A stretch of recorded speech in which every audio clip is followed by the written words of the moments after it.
bajando y muchos lugares en donde antes se testeaba, eran centros de testeo, vuelven a ser centros de vacunación. La Rural es un ejemplo, ahí está trabajando Agustina Girón.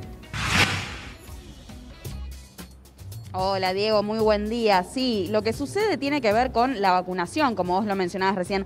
Este lugar, por ejemplo, el de la Rural, tenía en su momento, en la época de noviembre, cerca de 13.000 testeos diarios. Ahora ese número está en cerca de 6.000. Por eso lo que se hizo fue no cerrar el centro de testeo, pero sí ampliar lo que es el centro de vacunación, dedicar algunos lugares de testeo hacia lo que es la vacunación.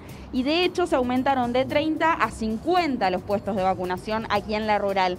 Ese es uno de los casos. Otro de los más importantes tiene que ver con, por ejemplo, Parque Chacabuco. Ahí funciona un polideportivo que era en su momento como la Rural, uno de los grandes centros de testeo. Bueno, hoy directamente ya es vacunatorio en su totalidad. Es otro de los lugares más importantes que tienen que ver con esto, ¿no? Con la vacunación y también con la apuesta que hay hoy en día de avanzar hacia la dosis de refuerzo, ¿no? La llamada tercera dosis. Por eso el objetivo es poder modificar un poco todo lo que tiene que ver con esta detección de casos y de vacunación. Es decir, darle más empuje a la vacunación, a esta tercera dosis que, como sabemos, es clave, ¿no? Para poder avanzar en lo que tiene que ver con la pandemia. La semana pasada, de hecho, ya aumentó la vacunación a cerca de 45.000 aplicaciones diarias. Ese es el número que ha difundido el gobierno de la ciudad de Buenos Aires. Y de hecho se abrió otro vacunatorio en Parque Norte que tiene para abastecer a 2.000 turnos diarios. Así que los números son realmente favorables. Hay en total ya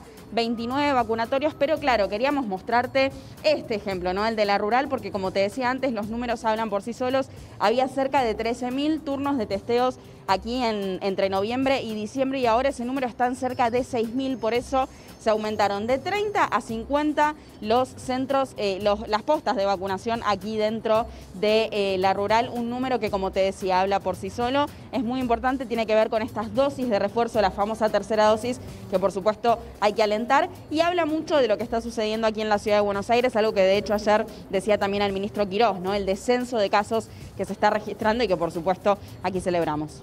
Bueno, nos alegramos muchísimo, ¿sí? Por ese descenso de casos. Un ratito volvemos para allá, Agus. Bueno, nosotros tenemos que seguir hablando de números, pero de otros números, los que maneja la AFIP. Sí, números que maneja la AFIP.